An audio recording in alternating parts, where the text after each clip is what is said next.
আমরা কোথায় এ ইউজ করবো আর কোথায় ওয়ান ইউজ করব।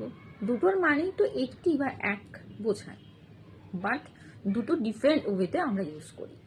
এ হচ্ছে এ বা অ্যান হচ্ছে ইনডিফিনাইট আর্টিকেল, রাইট? আর ওয়ান হচ্ছে নিউমেরিক্যাল এমফাসিস, এই ক্ষেত্রে আমরা ওয়ান ইউজ করি, মানে নাম্বার।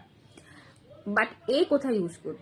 এ যখন কোনো নির্দিষ্টভাবে কাউকে, মানে কোনোভাবে, কোনো কমনলি ভাবে, মানে সাধারণভাবে কাউকে আমি মানে কি বলবো, বোঝাবো যে I have a pen, I have a pencil, in that case এ ইউজ করছি, মানে নর্মাল ওয়েতে ইউজ করছি। এখানে কোনো জিনিসের উপরে কি করা হচ্ছে না, জোর দেওয়া হচ্ছে না, এই ক্ষেত্রে আমি এ ইউজ করছি।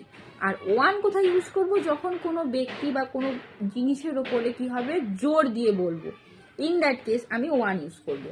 আমি যেটা এক্সাম্পল বলি, one student have pass the examination, একজন স্টুডেন্টই কি করেছে, এক্সামটা পাস করেছে। এখানে কি করছি, ওয়ানটার উপরে জোর দিচ্ছি, মানে একজনের উপরে জোর দিচ্ছি, এই জন্য আমি এখানে ওয়ান ইউজ করেছি। তাহলে এ মানে সাধারণভাবে কিছু বোঝাবে, একটি জিনিসকে কি করবে, এমফাসাইজ করবে।